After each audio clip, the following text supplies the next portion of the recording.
అండి అందరికీ నమస్కారం. Welcome to my channel. ఈ వీడియోలో ఏపీ ప్రభుత్వ ఉద్యోగులకు ఎస్ఎల్స్, ఈఎల్స్ జమ అయ్యే తాజా సమాచారం తెలుసుకుందాము.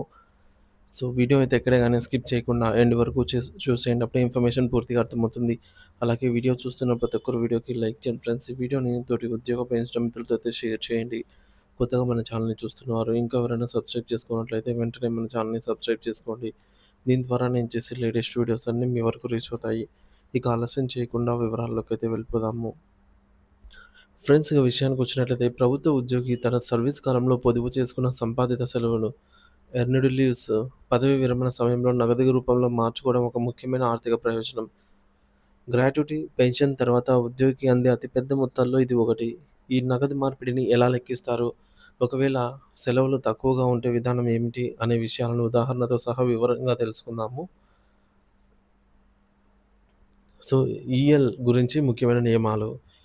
ఈ లెక్కింపు అర్థం చేసుకోవడానికి ముందు సంపాదిత సెలవులకు సంబంధించి కొన్ని ప్రాథమిక నియమాలను తెలుసుకోవడం అవసరము. సెలవుల జమ. ప్రతి ప్రభుత్వ ఉద్యోగి ఖాతాలో సంవత్సరానికి 30 సంపాదిత సెలవులు జమ అవుతాయి. జనవరి 1వ తేదీన మరియు 15 జూలై ఆహ్, 1 తేదీన. సో, అంటే జనవరి 1 తేదీన 15 ఎర్న్డ్ లీవ్స్, అలాగే జూలై 1 తేదీన మరొక 15 చొప్పున మొత్తం 30 సంవత్సరానికైతే జమ చేయబడతాయి. సో, గరిష్ట పరిమితి.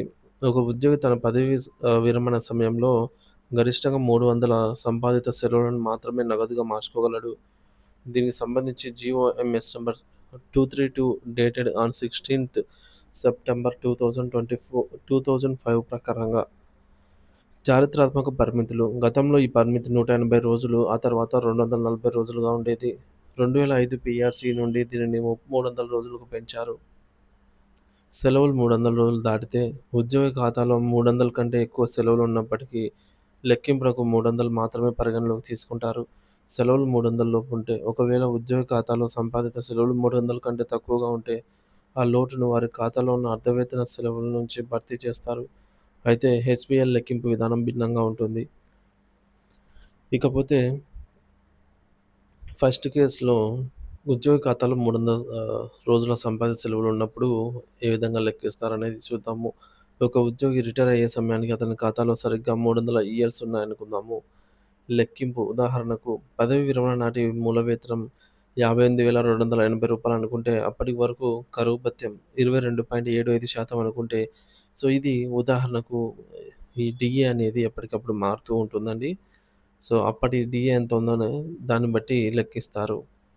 అలాగే హెచ్ఆర్ఏ 24% అనుకుంటే, అంటే సీసీఏ ఒక రూ. 1,250 అనుకున్నట్లయితే, సో, స్టేజ్ 1లో నెలవారీ జీతం లెక్కింపు.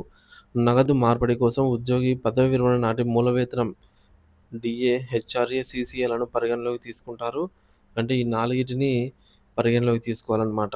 ఇప్పుడు మూల వేతనం రూ. 58,280 డీఏ వచ్చేసి 22.75% అనుకున్నట్లుగా రూ. 13,259. అలాగే హెచ్ఆర్ఏ 24%తో రూ. 13,987. సీసీఏ రూ. 1,250గా ఉన్నాయన్నమాట. మరి నెలవారీ మొత్తం జీతం లెక్కింపుకు వీటన్నిటిని కలపాలి. వీటన్నిటిని కలిపితే రూ. 86,776 రావటం జరుగుతుంది.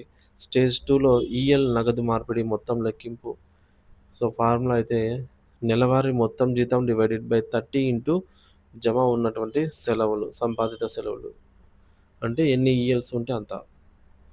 సో, లెక్కింపులో సబ్స్టిట్యూట్ చేస్తే మనకు లెక్కింపు వచ్చేసి 86,776 డివైడెడ్ బై 30 ఇంటూ 300 నగదు సెలవులు ఉన్నాయనుకున్నాం కాబట్టి 300. అంటే దాదాపుగా రూ. 8,67,760 రావటం జరుగుతుంది. కాబట్టి 300 రోజులు ఈఎల్స్ ఉన్న ఉద్యోగికి వారి యొక్క ప్రాథమిక వేతనం 58,000గా ఉన్నట్లయితే రూ. 8,67,000 నగదైతే ప్రయోజనం లభిస్తుంది. ఇక రెండవ సందర్భంలో 300 కంటే తక్కువ సంపాదిత సెలవులు ఉన్నప్పుడు ఒక ఉద్యోగి ఖాతాలో 250 మాత్రమే ఈ యొక్క ఈఎల్స్ ఉన్నాయనుకుందాము. గరిష్ట పరిమితి 300 కాబట్టి ఇంకా 50 సెలవులను హెచ్‌బీఎల్స్ నుంచి అయితే తీసుకుంటారు. ఈ సందర్భంలో 2 భాగాలుగా అయితే లెక్కింపు ఉంటుంది. ఇక్కడ ఈఎల్ ఉంది, హెచ్‌బీఎల్ ఉంది. కాబట్టి ఈఎల్‌కి సెపరేట్‌గా కూడాలి. హెచ్‌బీఎల్‌కి సెపరేట్‌గా కూడిన తర్వాత మనకు లాస్ట్‌లో వీటి రెండిటిని కలిపితే ఎంత వస్తుందో ఆ అమౌంట్ మనకు ఫైనల్ అవుతుంది. సో, మనము 250 సంపాదిత సెలవులకు సంబంధించి ఏ అనుకుందాము. ఏ లెక్కింపు చేద్దాము. తర్వాత 50 అర్ధవేతన సెలవులకు హెచ్‌బిఎల్స్ బి అనుకుందాము. బి లెక్కింపు తర్వాత చేద్దాము. ఇక 250 సంపాదిత సెలవుల లెక్కింపు విషయానికొచ్చినట్లయితే పైన చెప్పిన విధంగానే పూర్తి జీతం basic pay plus DA plus HRA plus సీసీఏపై లెక్కిస్తారు. సో, సేమ్ 250కి గాను జస్ట్ 250ని సబ్స్టిట్యూట్ చేస్తే ఇక్కడ మనకు రూ. 7,23,133 రావడం జరిగింది. 50 అద్దె వేతన సెలవులకు లెక్కింపు. ఇక్కడ హెచ్‌బిఎల్ లెక్కించేటప్పుడు ఈఎల్స్ లాగా ఉండదండి. హెచ్‌బిఎల్‌కి డిఫరెంట్‌గా అయితే ఉంటుంది లెక్కింపు. ఇక హెచ్‌బిఎల్‌కి ముఖ్య గమనిక నగదు మార్పిడి కోసం మూల వేతనం బేసిక్ మరియు కరువు భత్యం మాత్రమే వీటిలో గూడా సగం సగం తీసుకుంటామనమాట. ఇక్కడ హెచ్ఆర్ఏ, సీసీఆర్ పరిగణలోకి తీసుకోరు. ఇంకా మూల వేతనంలో సగం అంటే 58,280లో సగం 29,140 సగం డీఏ. సో, 13,259లోంచి సగం రూ. 6,630 అవుతుంది రౌండ్ ఫిగర్‌గా.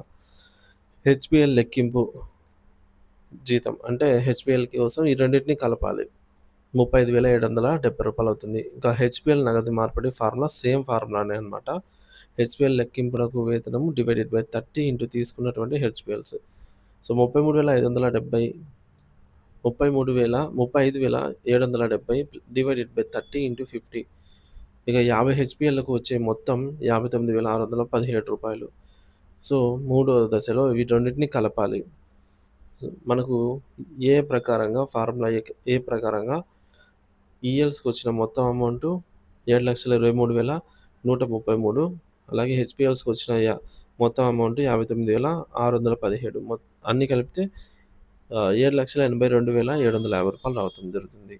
ఈ విధంగా సెలవులు తక్కువగా ఉన్నప్పుడు 2 వేర్వేరు పద్ధతుల్లో లెక్కించి వచ్చిన మొత్తాలను కలిపి ఉద్యోగికి అయితే చెల్లిస్తారు. ప్రభుత్వ ఉద్యోగులకు పదవి విరమణ సమయంలో లభించే ఈఎల్ నగదు మార్పిడి మొత్తంపై ఆదాయపు పన్ను నుంచి కూడా పూర్తి మినహాయింపు అయితే ఉంటుంది.